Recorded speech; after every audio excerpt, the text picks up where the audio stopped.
നമ്മൾ ഈ ഫംഗ്ഷനൊക്കെ പോകുമ്പോൾ ഓരോ ആൾക്കാരുടെ ജ്വല്ലറി കാണുമ്പോൾ നമ്മൾ വിചാരിക്കും ഇത് എവിടെ നിന്നായിരിക്കുന്നു.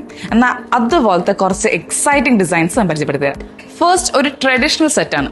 ഇപ്പോൾ ഒരു അമ്പലത്തിൽ ഒരു കല്യാണത്തിനൊക്കെ അറ്റൻഡ് ചെയ്യാൻ പോകുകയാണെന്നുണ്ടെങ്കിൽ ഇത് ബെസ്റ്റ് ഓപ്ഷൻ ആയിരിക്കും. അത്യാവശ്യം നല്ല ഷോയി ആയിട്ടുള്ള 2 നെക്ക് പീസ്, പിന്നെ അതിന്റെ കൂടെ അധികം ലെങ്ത് ഇല്ലെങ്കിലും നല്ല എലഗന്റ് ആയിട്ടുള്ള ഇയറിംഗും വരുന്നുണ്ട്.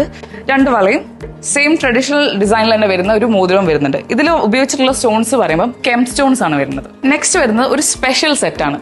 ഇതിനകത്ത് white gold, yellow gold and rose ഗോൾഡിന്റെ മിക്സേഴ്സ് വരുന്നുണ്ട്.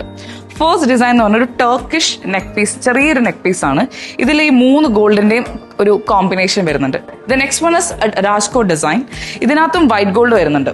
പിന്നെ ഇതിന്റെ ഇയർ പീസ് പറയുമ്പോൾ കുറച്ച് ലെങ്തിയിൽ, പക്ഷേ ഇതേ സെയിം പാറ്റേണുമായിട്ട് മാച്ച് ആയിട്ടുള്ളൊരു ഡിസൈൻ ആണ് വരുന്നത്. ആൻഡ് ഇതിന്റെ കൂടെ വരുന്ന വള എന്ന് പറയുമ്പം ഒരു സിംഗപ്പൂർ ഡിസൈനിൽ വരുന്ന ഒരു ഭയങ്കര ഷോയി ആയിട്ടുള്ളൊരു പീസാണ്, along with a ring. And lastly ഒരു പ്രഷ്യസ് സ്റ്റോണിന്റെ ഒരു ഭയങ്കര ബ്യൂട്ടിഫുൾ ആയിട്ടുള്ള കളക്ഷനാണ്.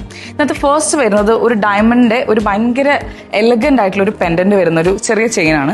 അതിന്റെ കൂടെ റൂബി സ്റ്റോൺസിന്റെ ഒരു ലെങ്തി ആയിട്ടുള്ള ഒരു പീസും, കൂടെ അത്യാവശ്യം ഷോയി ആയിട്ടുള്ള റൂബി ആൻഡ് എമറാൾഡിന്റെ ഒരു ഇയർ പീസും വരുന്നുണ്ട്. ആൻഡ് അതേ കോമ്പിനേഷനിൽ വരുന്ന പെയർ ഓഫ് ബാംഗിൾസും ഉണ്ട്. And Ruby and blue sapphire കൂടി വരുന്ന നല്ല ഭംഗിയായിട്ടുള്ള ഒരു മോതിരം ഉണ്ട്. അപ്പൊ ഇനി നെക്സ്റ്റ് പാർട്ടിയിൽ നിങ്ങൾക്ക് സ്റ്റാർ ആവാം.